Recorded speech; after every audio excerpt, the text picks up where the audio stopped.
भविष्यात सवलतींसाठी एसटीची नकार घंटा।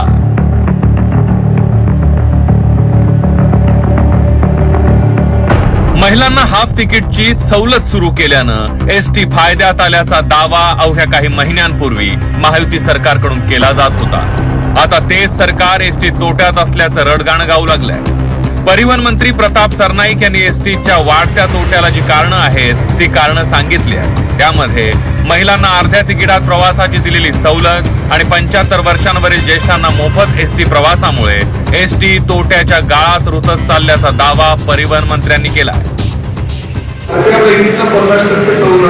बाकी ज्येष्ठांना पूर्णपणे 75 वर्षावरील ज्येष्ठांना त्या बसमध्ये सवलत आणि त्या सवलतीमुळे परिस्थिती अशी झाली की बस फक्त 3 कोटी रुपये पर डे लॉस आहे।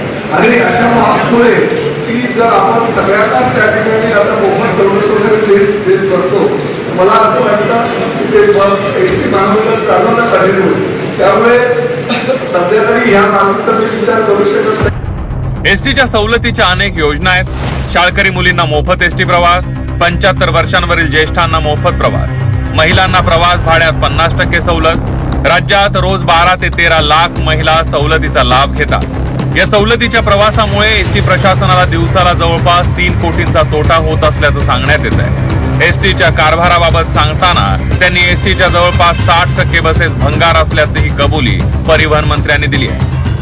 कदाचित मला मंत्र्यांच्या दौऱ्यावरून नवीन बस मिळाली असेल, परंतु काही जुन्या ज्या बसेस आहेत त्या अतिशय जुन्या अवस्थेमध्ये आहेत। त्यामुळे त्या सुविधा देत असताना सुद्धा कशा प्रकारच्या बसेस कशा प्रत्येक प्रवाशांना मिळेल यासाठी माझा प्रामाणिक प्रयत्न आहे। आणि त्यामुळे आमच्या ह्या जुन्या सगळ्या 14,300 बसेस आहेत त्या जुन्या आहेत।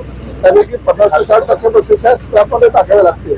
परंतु पंचवार्षिक योजना आदरणीय अजितदादा पवार जे अर्थमंत्री यांच्याकडे मांडली आहे आणि मला त्यांनी अनुमती दिली की दरवर्षी 5,000 बसेस याप्रमाणे 25,000 बसेस पुढल्या 5 वर्षात देतील।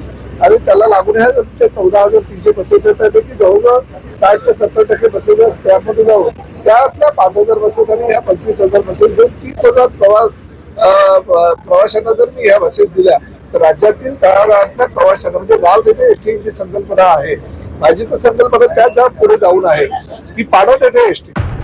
एसटीच्या तोट्याची ही कारणं सांगितली जात असली तरी गैरव्यवस्थापन आणि घोटाळ्यांचे आरोप अधूनमधून होत राहतात। वर्ष 6 महिन्यांपूर्वी एसटी फायद्यात आलीची दिलेली आरोळी राजकीय होती का असा संशय व्यक्त केला जाऊ लागलाय। ज्ञानेश्वर पतंगे, झी 24 तास, धाराशिव।